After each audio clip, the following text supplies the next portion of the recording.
자, 오늘은 기체 성질 보도록 할게요. 10쪽 펴세요. 10쪽.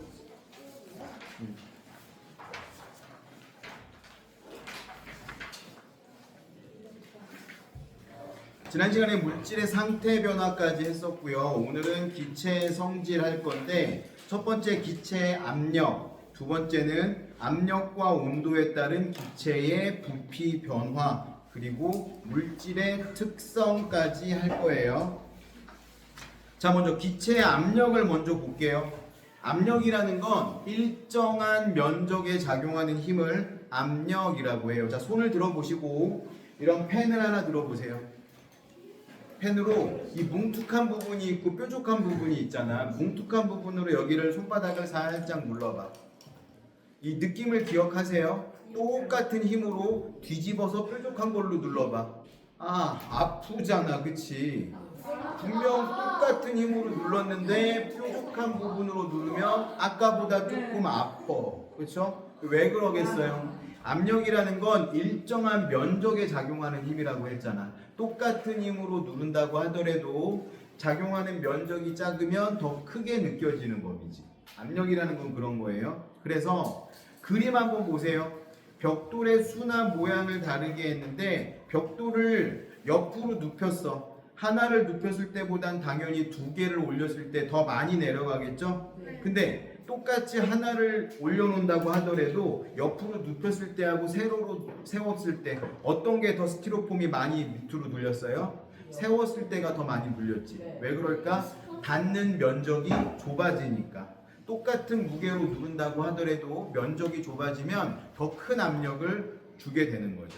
그래서 우리가 방금 실험했던 것처럼 뭉툭한 면으로 누를 때는 크게 아프다는 느낌이 나지 않을 수 있지만 뾰족한 부분으로 누르면 똑같은 힘으로 눌러도 아프다고 느끼는 거고, 정말 뾰족한 걸로 누르면 뚫릴 수도 있겠죠?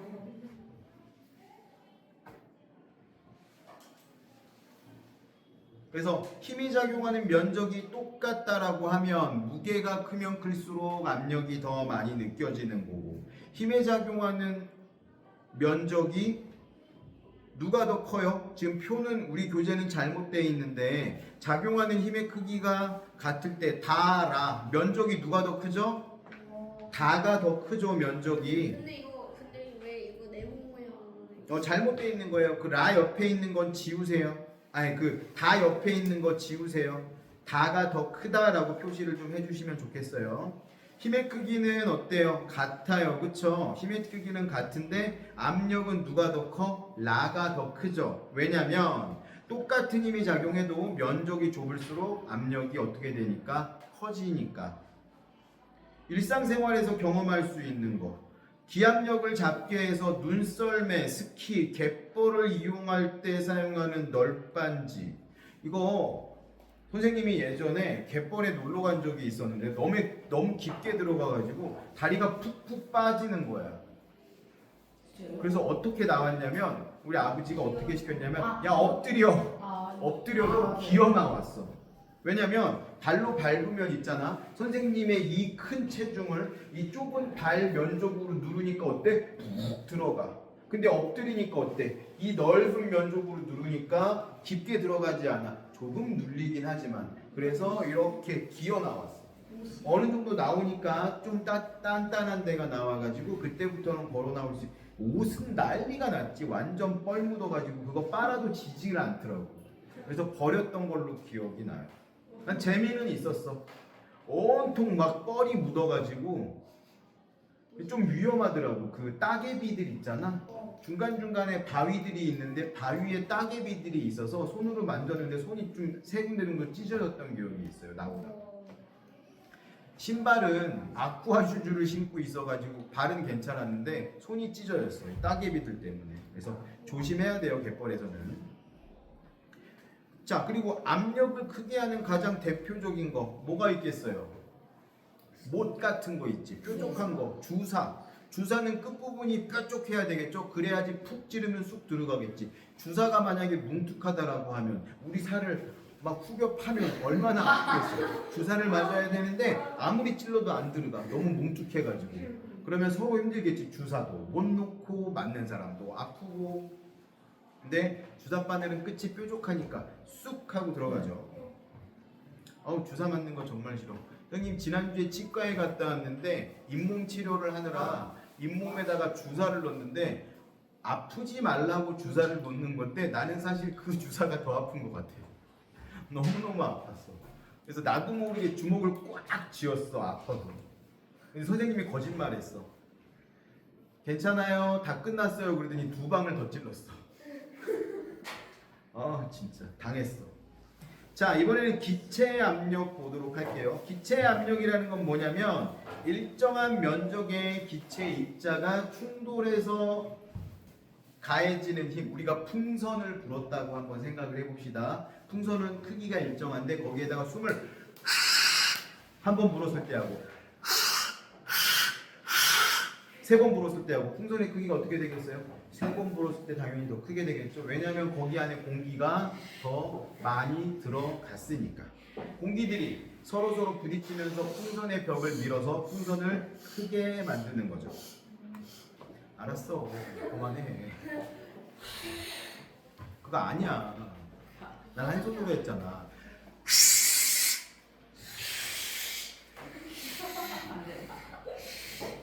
아니, 애들이 과학을 배우라고 학원을 보냈더니 이상한 것만 배워왔어요. 자, 기체 압력, 거기다 밑줄 좀 칠게요. 기체 압력은 모든 방향으로 작용한다. 밑줄 쳐주세요. 그리고 용기 안에 들어있는 기체 입자수가 많으면 충돌을 더 많이 할까요? 조금 할까요? 당연히 더 많이 하겠지. 이 교실 한번 생각해봐. 우리 지금 이 교실 안에 몇 명이 있냐면 9명이 있어. 그러니까 널널하잖아, 그쵸? 근데 여기에 29명이 있다고 생각을 해봐. 지금 책상 수도 29개가 안 되거든. 그러면 앉아있는 사람들도 있지만 서 있는 사람들도 있어야 돼. 근데 이 서 있는 애들이 가만히 있지 않고 막 왔다 갔다 해. 그러면 내가 수업을 할 수 있겠어 없겠어? 정신사 나와서 수업을 못 하겠죠. 그런 상태인 거야. 근데 얘는 벽이 단단하니까 커지지 않아. 이게 만약에 고무로 된 벽이라고 하면 29명이 왔다 갔다 하면 점점 넓어지다가 어떻게 되겠어? 뻥 하고 터질 수도 있겠죠. 그래서 풍선이 터지는 경우 어떻게 하면 터져? 너무 많이 불어가지고 공기가 많이 들어가면 이 공기 입자들이 풍선벽을 막 밀다가 어떻게 돼? 결국은 뻥 하고 터져버리는 거죠. 그래서 압력, 기체 입자가 많을수록 압력을 더 세게 받고요. 용기의 부피가 작으면 작을수록 더 세게 받을 거고. 온도는 어때? 온도가 높으면 더 세게 받겠죠? 왜? 온도가 높으면 입자의 운동이 어떻게 되니까? 활발해지니까. 풍선을 불었어. 풍선을 불었는데 풍선을 뜨거운 욕조에다 담그면 풍선이 더 커질 거고, 얼음물에 담그면 풍선이 어떻게 되겠어요? 쪼그라들겠죠? 찌그러진 축구공이나 찌그러진 탁구공을 펼 때 어떻게 하나요? 그쵸? 뜨거운 물에 집어넣으면 탁구공 찌그러졌던 게 펴지잖아. 근데 축구공에다가 공기를 넣는 거, 이렇게 바람이 빠진 축구공에다가 공기를 펌프로 집어넣으면 어떻게 돼? 다시 빵빵해지겠지. 왜 힘들어? 너 터져요? 축구공도 터져. 나 한 번 터진 적 있어. 선생님은 농구공 한번 터뜨린 적 있어. 진짜요? 농구공이 좀 좋은 공은 겉면이 가죽으로 되어 있는데 고무로 되어 있는 농구공이 있어. 근데 이 농구공은 바람을 많이 넣으면 탕탕 잘 튕기거든. 그래서 에어 컴프레셔를 이용해가지고 공기를 넣다가 친구가 갑자기 날 불러가지고 이렇게 쳐다보는데 바람을 계속 넣고 있었던 거야. 멈췄어야 되는데. 그 얘기하다가 보니까 갑자기 생각이 나서 봤는데 그 순간 빵! 엄청 큰 소리로 터졌어. 그래서 그날 농구 못했어. 다 날라갔어요. 여러 조각으로 찢어져서 그날 농구 못했어요. 공이 그거 하나밖에 없었거든. 다행이지 그날. 뭐 학교였으면 공이 더 있었겠지, 여러 개가. 자, 안 혼났어. 내 돈 주고 내가 산 거야. 성인 돼서. 그 다음에 기체 압력을 이용한 에어백이라는 거 들어봤어요? 네. 에어백은 언제 사용하는 거죠? 잘 때 에어백을 사용해. 자동차에. 자동차 칠 때. 그건 에어백이고, 에어백이라는 건 어디에 설치되어 있냐면 자동차에 설치가 되어 있는 거고요. 자동차가 지나가다가 빵 하고 부딪히면 에어백이 자동적으로 커지면서 부풀어 오르게끔 설계가 되어 있어. 선생님은 여태까지 큰 교통사고가 한 2번 정도 났는데 그때 단 한 번도 내 에어백은 터지지 않았어. 왜 그랬을까? 도대체 에어백이 없는 거 아니에요? 있었어. 있어요. 앞에서 받고 뒤에서도 받쳤는데 내 에어백은 멀쩡했어. 다른 차는 그러니까 내 차가 그렇게 생각했나 봐. 야, 요 정도는 에어백 터지면 안 되잖아. 이렇게 생각했나 봐. 나는 빵 하고 부딪혔는데. 그래서 크게 다치진 않았어. 그래서 에어백 안 터지는 게 어쩌면 다행이었었는지도 몰라. 에어컨 한 번밖에 안 터져요? 한번 터지면 또 교환해야 돼. 범퍼만 깨졌어요. 범퍼만 깨져서 범퍼를 교환했어요. 범퍼가 뭔지 알아요? 다른 차는 그 차 아랫부분에 이렇게 테두리에 있는 거, 그거는 깨지라고 존재하는 거야. 왜? 충격을 받아가지고 얘가 깨지면 충격을 흡수하기 때문에 안에 타고 있는 사람들은 조금 안전할 수 있거든. 그래서 범퍼라는 말뜻 자체가 부딪힌다는 뜻이에요. 범퍼카 타봤죠? 범퍼카? 네. 범퍼카 뭐 하는 차야? 그냥 지나가면서 부딪히는 차잖아. 범퍼카를 에버랜드에서 범퍼카를 타러 갔는데 안 부딪히려고 요리조리 피하는 애들 그러다 제가 웃긴 거야. 부딪혀서 걔가 울었어요. 범퍼카는 원래 부딪히면서 타는 차거든요. 아예. 근데 자, 두 번째, 기체 성질, 압력과 온도에 따른 기체 부피 변화 한번 보도록 할게요. 네. 기체 압력과 부피의 관계. 이건 온도가 일정할 때 생각하는 거야. 온도가 일정할 때는 어떻게 변하는지. 온도가 일정한데 압력을 막 가하면 부피는 어떻게 된다 그랬어요? 작아지겠지. 압력이 커지면 부피는 감소하고, 압력이 감소하면 부피는 어떻게 되겠어요? 증가하겠죠? 여기도 밑줄 좀 쳐주세요. 온도가 일정할 때 동그라미 치고요. 압력이 증가하면 부피는 감소까지만 밑줄 칩니다. 그리고 압력이 감소하면 기체의 부피는 증가까지만 밑줄 쳐주세요. 선생님이 고등학교 1학년 때 수학여행을 설악산으로 갔거든요. 아니, 중학교 2학년 때. 중학교 2학년 때 수학여행을 설악산으로 갔는데 이제 버스에 같은 반길이 타고 이렇게 산을 올라가고 있는데 선생님 가방에서 갑자기 뻥! 뻥! 그러는 거야. 뭐야? 그러고 놀래가지고 가방을 열었더니 초코파이를 한 상자 사왔는데 초코파이가 다 터졌어. 왜? 산으로 올라가니까 압력이 낮아지니까 초코파이 안에 공기가 들어있었을 거잖아. 그 공기가 부풀어 오르면서 압력이 낮아지니까 공기요? 여러 공기, 박스, 한 박스를 사서 가방에 넣어놨었는데 박스 안에 들어있던 초코파이들이 다 터져 있어. 어떻게 그래서? 기왕 터진 김에 나눠 먹었지. 그리고서 우리가 초코파이를 먹고 야 이거 터진다 되게 신기하다 그러고 있는데 갑자기 초코파이 터질 때는 예를 들어 펑! 펑! 이랬는데 갑자기 뻥! 그러는 거야. 내 친구 포카칩이 터졌어. 그 포스틱이라는 과자 있거든요. 길쭉한 거. 그게 터졌어. 그래갖고 얘가 이 선반에 올려놨었는데 그 밑에 앉아있는 애들한테 쏟아졌어. 길쭉한 포스틱이. 먹었어요. 그치, 다 먹었지. 다 주워 먹었지. 선생님 어렸을 때는 에이 떨어진 거 에휴. 3초 빨리 하면 돼. 원래 10초. 애지간한 액체가 묻지 않으면 다 주워 먹습니다. 좋지 않아. 주워 먹지 않아요 이제. 알았죠? 자, 그래서 보일의 법칙 동그라미 쳐주세요. 보일의 법칙.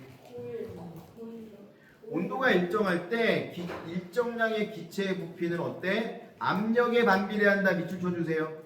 기체의 부피는 압력에 반비례한다. 위에서 그랬잖아. 압력이 증가하면 부피는 감소하고 압력이 감소하면 부피는 증가한다. 그런 게 반비례죠. 밑에 그래프 있네요. 그래서 보면 이런 식으로 표현이 돼 있어요. 표가 가와 나가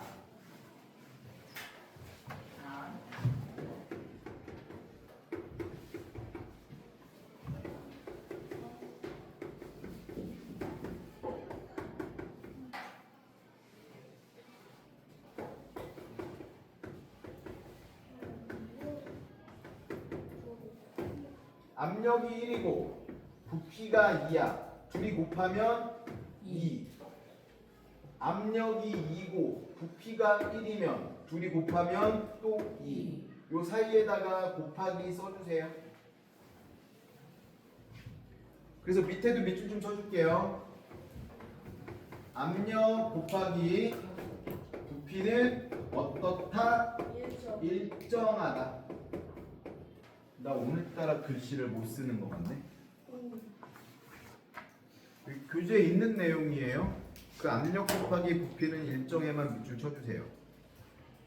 자, 그 밑에 있는 그림을 봤더니 이거 입자 모형으로 나타낸 거야. 아마 그 왔다 갔다 하는 조그만 알갱이들이 14개가 있을 건데 왼쪽도 14개, 오른쪽도 14개거든요. 위에다가 줄을 하나만 올려놨을 때는 압력이 약하니까 넓은 부피를 차지하고 있는데 줄을 2개 올려놨더니 얘네들이 부피가 줄어들었어. 왜? 압력이 커지는 만큼 부피가 감소해야 되는 거니까. 압력이 감소했다라는 거. 외부 압력이 감소하면 부피가 증가하겠죠? 부피가 증가하면 입자들이 충돌하는 횟수가 늘어나겠어요? 감소하겠어요? 감소하겠지. 넓어졌으니까. 아까 얘기한 것처럼 이 교실에 9명이 수업할 때하고 29명이 수업할 때 어디가 더 복작복작하겠어? 29명이 있으면 더 복작복작하겠죠. 그래서 보일의 법칙이라는 건 어떨 때라 그랬어요? 조건이 있었죠? 온도가 변하지 않아야 돼. 온도가 일정할 때 부피는 압력에 어떻게 한다? 반비례한다. 보일의 법칙과 관계에 있는 현상. 이거 와, 선생님이 겪었던 거랑 똑같은 얘기네. 높은 산에 올라가면 과자 봉지가 부풀어 오른다. 그러다가 터질 수도 있다. 헬륨 풍선이 하늘 높이 올라가면서 크기가 점점 커진다. 그러다 어떻게 되겠어? 터진다. 헬륨 먹어봤어요? 네, 맛있어요. 맛은 없지, 솔직히. 맛은 없지만 재밌지. 근데 좀 맛있던데. 과자랑 먹으니까 좀 못한데. 가다랑이 맛이 난다고. 과자랑 맛이 과자 먹다가 맛이 나면 이상한 거야. 과자랑 같이 과자 먹고 그거 먹었거든요. 한 번 더 맛이 나요. 그리고 잠수가 내뱉은 공기방울은 수면으로 올라갈수록 점점 커진다. 이거는 너네가 실험해 볼 수도 있어. 수영장 깊은 곳에 공기를 잔뜩 머금고 가서 수영장 깊은 곳에 잠수한 다음에 올라가서 입에 있는 공기를 하고 내뱉으면 물방울이 점점 커질 거야. 그 공기방울이. 그럼 터져요? 올라가면. 당연히 올라가면 터지겠죠. 공기 중으로 날아가는 거니까. 그거 저 알아요. 그리고 운동화 중에 나이키에서 나온 운동화 중에 에어맥스라는 운동화 있거든요. 거기 보면 뒤에 에어가 들어있어. 에어. 맞아요. 그죠? 그래서 걔가 왜 들어있는 거냐면 충격을 흡수하라고 있는 거야. 압력을 받으면 얘가 충격을 흡수하기 때문에 그래서 아프지 않게. 에어맥스는 원래 어떻게 나온 거냐면 농구하는 사람들을 위해서 나온 거예요. 왜냐면 농구라는 운동은 높게 점프를 뛰니까 떨어질 때 충격을 많이 받거든. 그 충격을 완화시켜주는 기능이 있어. 쌤 에어맥스가 있었는데 에어맥스가 터졌어. 그래갖고 나이키에 가져갔어. 그랬더니 나이키에서 뭐라 그러냐면 이거는 터질 수가 없어요. 일부러 찢은 거 아니에요. 이런 식으로 얘기해서 너무 화가 나고 본사에다가 전화를 했더니 너무 죄송하다면서 택배로 보내라고. 본사에서 택배로 보냈더니 본사에서 교환해줬어요. 저는 진짜 어떻게 터졌어요, 그게? 운동하다가 이제 터질 수가 있어요. 내가 너무 뚱뚱했나 봐. 그럴 수 있잖아. 압력이 너무 가해진 거야. 그러니까 한 발로 떨어졌는데 이런 거지. 농구를 하다가 한 발로 딱 떨어졌는데 빵 해버린 거야. 신발만요? 한 발만. 양쪽 다 터지면 그건 더 이상하잖아. 자, 한 페이지 넘겨보면 이번에는 온도와 부피 관계 있어요. 이번에는 그림 보니까 어때? 추가 몇 개씩 올라가 있어요? 하나씩밖에 안 올라가 있네요. 근데 왜? 추가 하나씩 올라가 있다라는 얘기는 압력이 어떻다라는 거죠? 압력이 일정하다라는 뜻이죠. 압력이 일정한데 이번에는 어떻게 하냐면 온도. 그래프를 보니까 온도가 높아지고 있네. 자, 이건 샤를이라는 사람이 밝혀낸 거예요. 샤를의 법칙. 압력이 일정할 때 동그라미 치고요. 일정량의 기체의 부피는 온도가 높아지면 일정한 비율로 증가한다. 이렇게 써 있는데 얼만큼 증가하는지 선생님이 써줄게요. 이건 물론 시험에 나오지는 않지만 너희가 좀 기억을 하면 좋을 것 같아요. 샤를의 법칙 얼만큼 증가하냐면 0도씨 때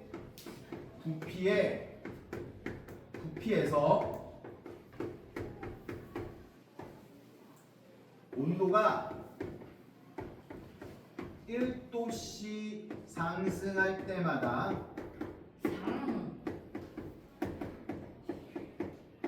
다음이 273분의 1씩 증가한다고 샤를이라는 아저씨가 밝혀냈어요. 그걸 어떻게 알아요? 실험을 통해서 알았어요. 그럼 273분의 1씩 그러면 273도가 올라가면 0도씨일 때 부피니까 온도가 273도가 되면 부피가 어떻게 되는 거야? 2배가 되는 거야. 두 배구나. 원래 부피에서 저만큼씩 증가하는 거니까 273도가 되면 2배가 되는 거야. 와. 이거 그 켈빈이 마이너스 그렇죠? 70. 그러면 거꾸로 온도가 낮아지면 1도 낮아질 때마다 똑같이 273분의 1씩 부피가 줄어드는 거야. 켈빈 그러면 빵이 될 수. 켈빈 온도라는 건 뭐냐면 0도, 절대 용도는 영하 273도잖아. 네. 그러면 273도가 되면 영하 273도가 되면 부피가 없어지는 거잖아. 네. 그런 일은 일어나요, 안 일어나요? 안 일어나. 왜? 기체가 온도가 낮아지다 보면 뭐가 되니까? 액체로 변하니까. 액체가 또 온도가 낮아지면 뭐가 되니까? 고체로 변하니까. 고체가 된 다음에는 온도가 낮아진다고 해도 부피가 변하지 않으니까. 무슨 뜻인지 알겠죠? 근데 끝까지 기체로 존재하는 어떤 물질이 만약에 있다라고 하면 그걸 이상기체라고 하거든요. 그러면 그 기체는 영하 273도가 되면 부피가 거의 없어지는 거지. 근데 아예 없어요. 기체가 온도가 낮아지면 액체로 변하니까. 아. 그래서 요거는 따로 써놓으세요. 자, 그림을 보니까 온도를 높이면 추가 하나 올라져 있죠. 온도를 높이니까 부피가 팽창을 하고 온도를 낮추니까 부피가 감소한 모습을 볼 수가 있겠네요. 이게 무슨 법칙? 샤를의 법칙. 이 샤를의 법칙도 우리 일상생활에서 사용할 수 있는 것들이 있죠. 아까 얘기한 거 찌그러진 탁구공을 뜨거운 물에 넣으면 커지는 거. 네. 탁구장 가봤어요? 네. 탁구장에서 탁구를 치다 보면 이제 실수로 탁구공 받는 경우가 되게 많거든. 그러면 버리는 게 아니라 그 공을 이렇게 유심히 봐. 어디 찢어진 데 있나 없나. 찢어지지 않았으면 뜨거운 물 그 냉온수기 있잖아, 그렇죠? 종이컵에다가 냉온수기에 뜨거운 물 한 절반 정도만 받아가지고 이 탁구공 집어넣고 살살살살 돌리면 지가 아래서 다시 동그래져요. 그러면 다시 칠 수 있어. 물기만 닦아가지고. 그리고 겨울철 실외에 있는 헬륨 풍선은 팽팽하지 않지만 따뜻한 실내로 들어오면 팽팽해지는 거. 이런 것들이죠. 그래서 사실은 롯데월드에 갔어. 헬륨 풍선을 사잖아. 롯데월드는 실내에 있잖아, 그렇죠? 그러면 헬륨 풍선이 빵빵하거든. 그거 타고 바깥으로 나오잖아. 이거 쪼그라져. 바람이 빠진 것처럼. 근데 그거 타고서 롯데월드는 매직 아일랜드하고 실내하고 동시에 있잖아. 다시 실내로 들어가면 다시 빵빵해져. 이런 경험을 해볼 수도 있어요. 그래서 기왕 사려면 어디서 사야 돼? 밖에서 사야 돼. 밖에서 사면 헬륨 가스가 더 많이 들어있어. 근데 이 밖에서 산 걸 안으로 갖고 들어오면 빵빵해갖고 터져버릴 수도 있어. 그래서 밖에서 파는 것도 안에 들어가도 터지지 않을 정도만 넣어놔. 그래서 약간 말캉말캉거릴 거야. 자, 겹쳐진 그릇이 잘 분리되지 않을 때 뜨거운 물에 담가 놓으면 그릇이 빠진다. 근데 겹쳐졌어, 그릇이. 두 개가 겹쳐져 있는데 아래 걸 뜨거운 물에 담가야 돼요? 위에다가 뜨거운 물을 부어야 돼요? 아래 거에다가 뜨거운 물에 담가야 되는 거죠. 위에 거에는 찬물을 넣어놔야지. 그러면 약간 쪼그랄 테니까 더 쉽게 빠지겠죠. 반대로 하면 깨져요. 그리고 요 그림 봐봐. 밑에 있는 그림. 얘 뭐 같아? 짱구. 요 인형 본 적 있어요? 오줌 싸개 인형? 네. 오줌 짝짝이 인형 선생님 지금 책상 위에 있는데 안 갖고 올 거야. 갖고 오면 니네가 실험하자 그럴 것 같아서 안 갖고 왔어. 오늘 시간이 많지 않아서. 자, 얘는 어떤 거냐면 얘를 일단 뜨거운 물에 넣어. 뜨거운 물에 넣으면 공기가 빠져나갈 거거든. 그 구멍으로. 근데 그 상태에서 다시 얘를 찬물로 넣으면 공기 입자의 운동이 줄어드니까 그 빈 공간을 누가 채워? 물이 채워. 그렇게 해서 꺼낸 다음에 아까 그 뜨거운 물을 머리에다가 부으면 짱구 내부에 있던 공기 입자들이 활발해지겠죠? 그러면서 물을 밀어내니까 어때? 오줌을 싸게 만드는 거지. 요거 요즘에 보니까 좀 싸게 팔더라고 인터넷에. 예전에 비쌌어요? 예전에는 비쌌어. 근데 요즘은 되게 싸게 팔더라고. 이제 한번 가볼게요. 비싼가? 100원은 그럴 리가 없지. 100원 니네 요즘에 갖고 다니지도 않잖아. 맞아. 내가 뭐 100원 준다고 뭐 아유 감사합니다 뭐 받겠어? 그럼 그런데 그냥 신경도 안 쓰겠지. 500원 주시면 기대가 잘할 거. 500원.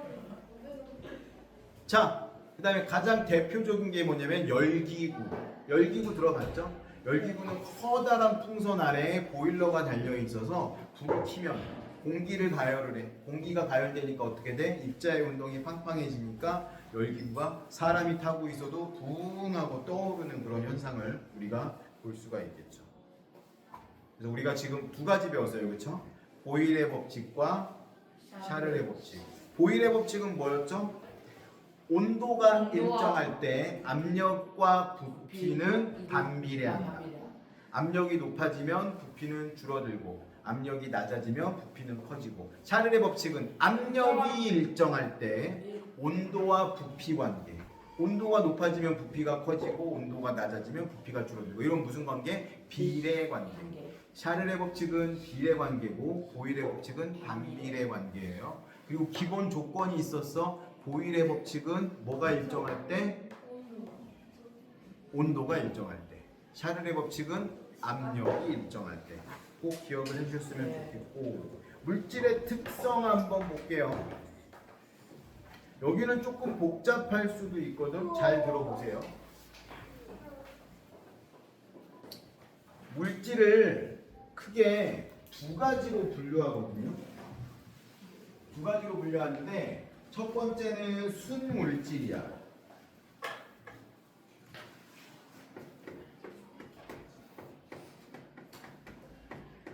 두 번째는 혼합물이에요.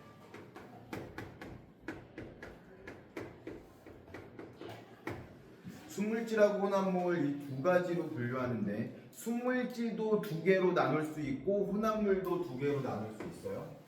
순물질은 두 개로 나누면 어떤 게 있냐면 하나의 원소로 되어 있는 거.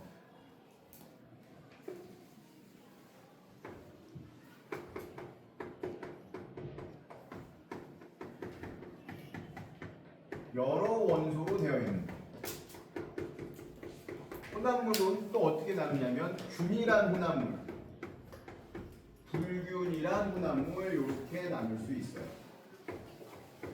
하나의 원소로 되어 있는 순물질 뭐가 있을까요? 질소, 구리, 철등. 그치. 산소, O2, 네.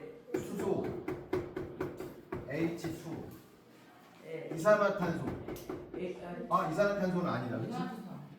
그치? 질소. 질소, 그 뭐였지? N2, 염소, 왜? 보트 아니고요. Cl2, 맞아요. 철, Fe, 네. 아연, 네. Zn 이렇게 한 가지 원소로만 되어 있는 물질이 있고 또 여러 가지 원소로 되어 있는 거. 이산화탄소, CO2, 네. 물, H2O, 일산화탄소, CO, 과산화수소, H2O2, 소금, NaCl 이런 식으로 두 개의 원소로 이루어져 있는 애들이 있고요. 이렇게 된 애들도 있어요. HCN 세 개의 원소로 되어 있는 애들도 있어요. 누구예요? H가 5개 있는데. 얘는 뭘까요? 탄소 6개, 수소 12개, 산소 6개로 되어 있는 얘는 포도당이에요. 포도당. 까비. 정도다. 균일 혼합물, 불균일 혼합물. 혼합물은 두 개가 그냥 단순하게 섞여 있는 걸 혼합물이라고 해요. 순물질이 어떻게 섞여 있는 거. 근데 균일하게 섞여 있는 애들도 있고 불균일하게 섞여 있는 애들도 있는데 균일하게 섞여 있는 애들의 가장 대표적인 애가 공기. 공기가 공기에는 뭐가 있죠? 산소, 그냥 질소 이런 애들이 있죠. 질소가 78%고요. 산소가 21%예요. 나머지가 1%밖에 안 돼요. 근데 그 나머지 중에서도 아르곤이 0.93%고 진짜 나머지는 0.03%밖에 안 돼요. 진짜 네? 근데 0.06%. 07. 잘못 얘기했네요. 0.07. 자, 공기 또 뭐가 있겠어? 소금물. 소금을 물에 녹이면 물 분자하고 소금 분자하고 섞여서 균일해져. 그러니까 소금을 물에 타서 막 녹였는데 왼쪽은 짜고 오른쪽은 싱겁고 그러지 않죠? 아까 냉면에 식초 넣은 것도 마찬가지고 균일하게 섞이잖아. 이런 것들은 균일로 나온 거예요. 그래서 설탕물, 탄산음료, 합금, 그리고 탄산음료. 합금. 합금이라는 건 뭐냐면 금속이에요, 금속. 가장 대표적으로 청동기가 있을 수 있겠죠. 그리고 너희 집에서 쓰는 수저. 수저는 뭘로 만들어요?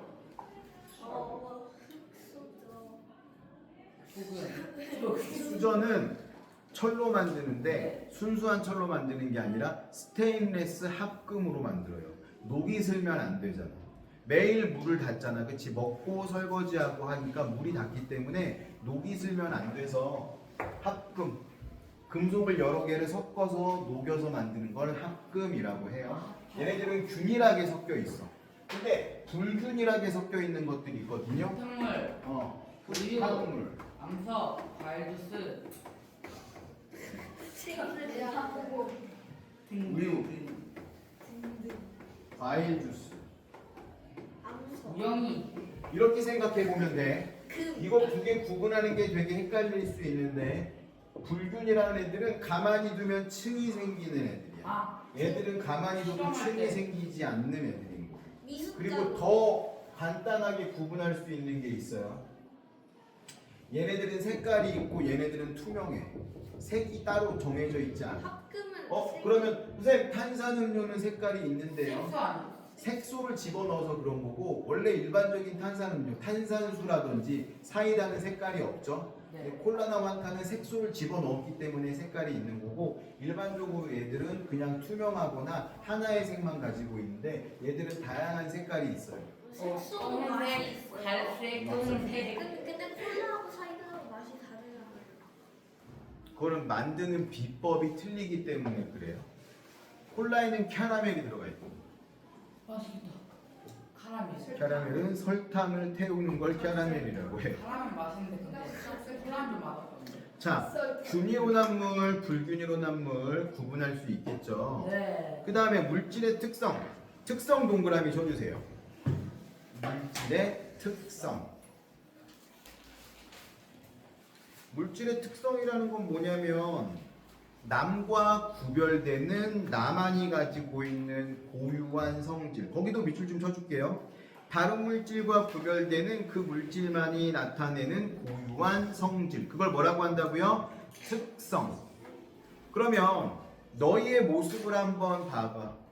어떤 특성이 있는지. 나는. 얼굴, 마음, 잘생긴. 특성. 이거는 보여지는 거 이야기하는 거예요. 나는 남들보다 잘생긴 특성이 있어요. 자기는 그렇게 생각할 수 있지, 그렇죠? 사람은 자기 마음이 제일 중요한 거야. 자존감이 높은 사람이 더 훌륭한 사람이 될 거예요.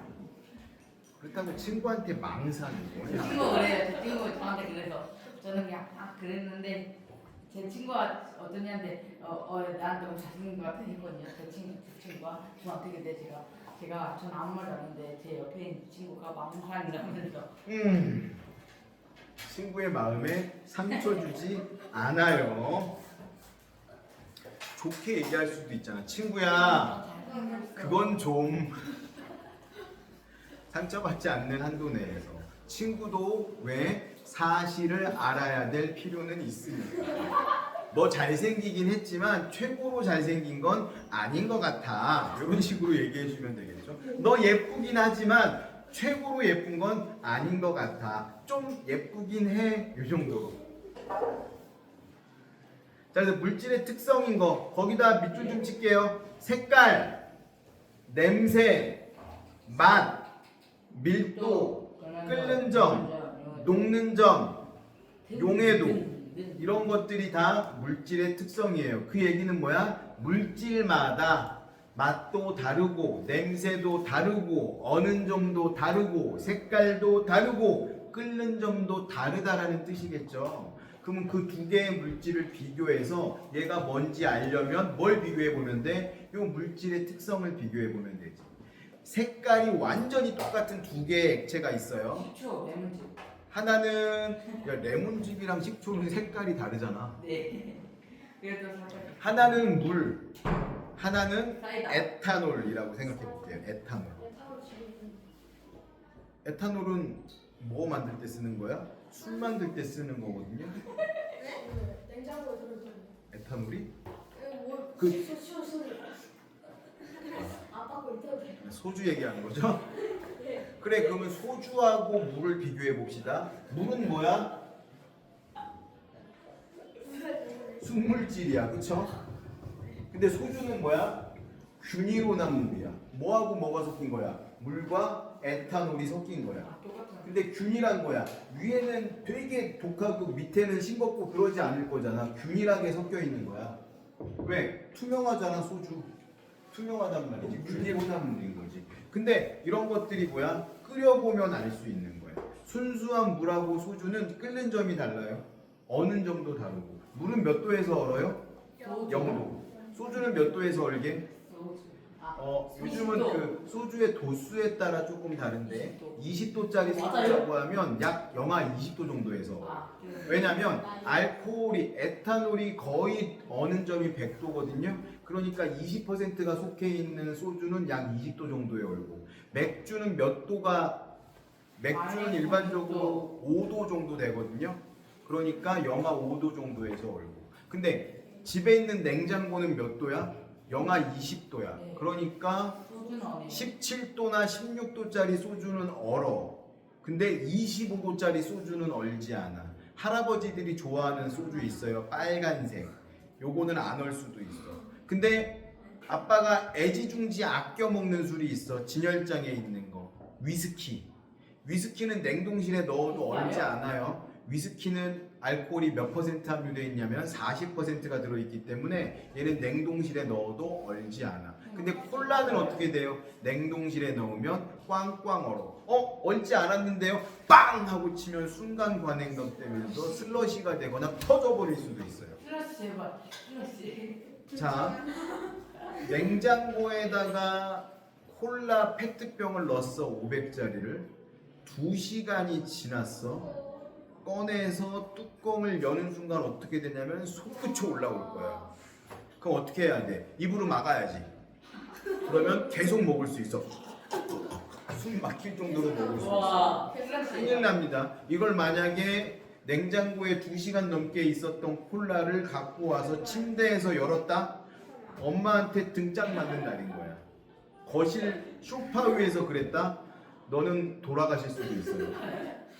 해보려면 어디서 해야 돼? 화장실이나 세면대, 싱크대에서 해야지. 여기 학원에서 너가 치우고 가면 돼요, 병아. 엄마가 다 먹어요. 자, 물질의 특성이 아닌 것들. 부피, 질량, 온도, 길이, 넓이, 농도. 이거는 내가 얼만큼 뜯어냈는지에 따라 달라지기 때문에 이거는 물질의 특성이 아니겠죠. 한쪽 넘겨보세요. 순물질과 혼합물을 구별하는 거 있는데 어떻게 구별하냐면 순물질은 끓는 점이나 녹는 점이 일정한데 봐봐. 물하고 소금물을 같이 끓이기 시작했어. 물은 일정하게 100도에서 끓어. 온도가 변하지 않아. 상태 변화가 일어나니까. 근데 소금물은 어때요? 분명히 끓기 시작했는데 온도가 점점 올라가네. 왜냐면 물이 끓어 나오는 거고 소금 성분 때문에 소금물이 점점 농도가 진해지니까 끓는 점이 점점 높아지는 거예요. 얼 때도 마찬가지예요.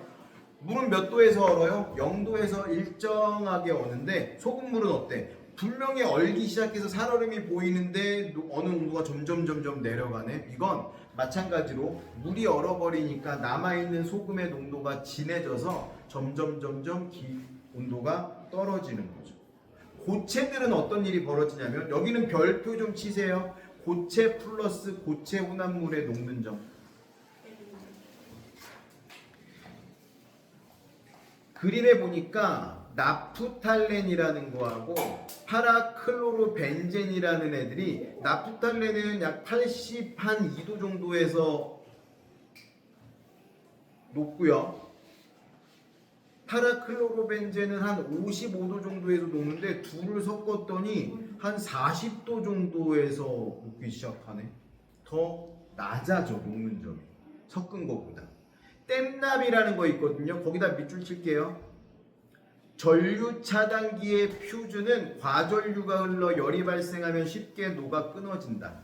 이거 어디 있는 거냐면 요즘은 잘 보기가 힘든데 요즘은 자체적으로 가전제품에 딱 멈출 수 있게 너무 센 전류가 흐르면 이게 있는데 예전에는 이런 퓨즈라는 것들이 있었어.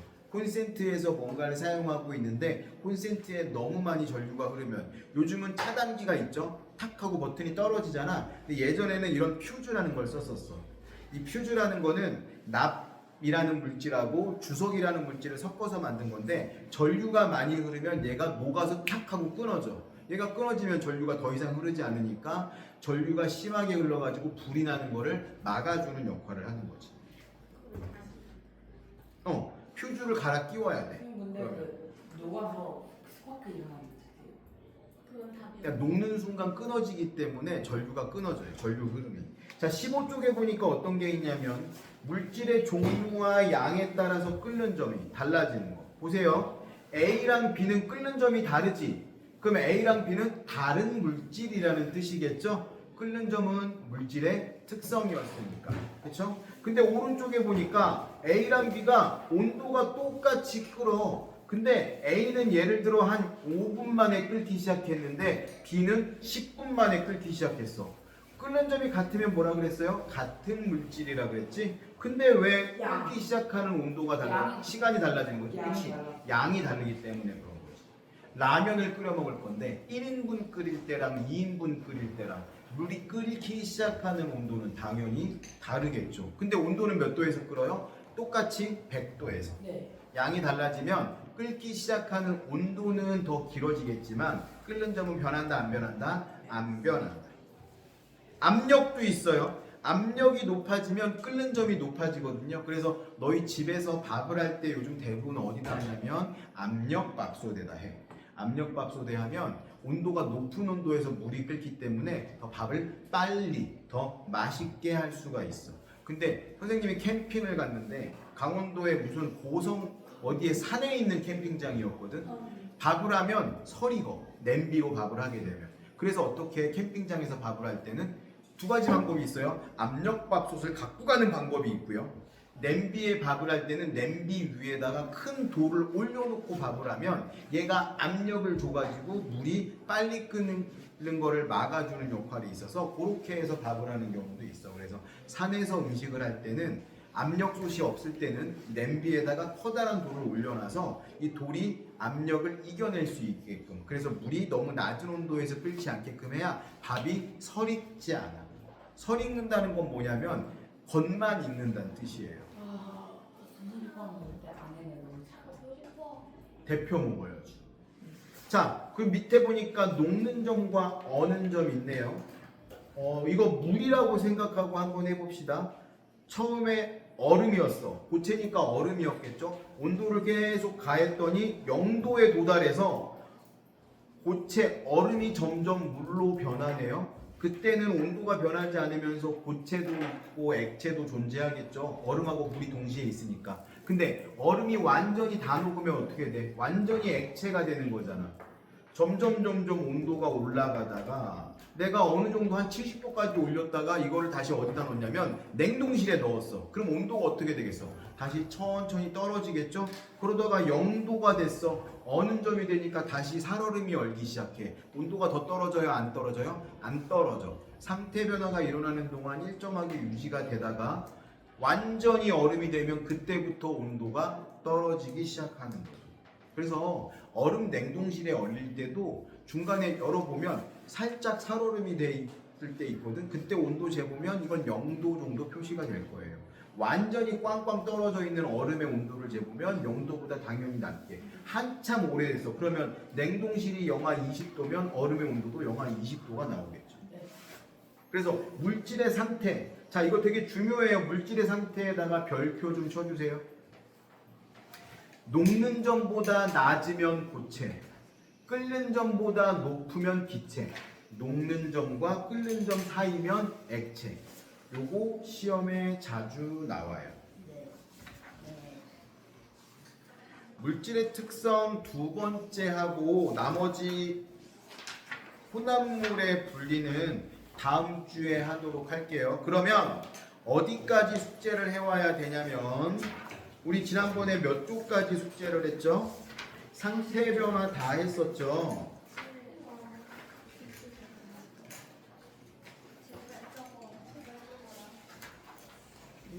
41쪽부터요.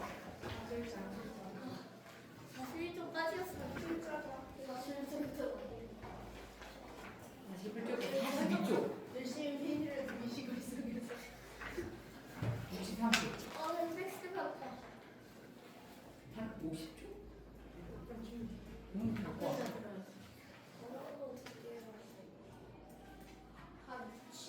이게 좀 섞여 있기는 한데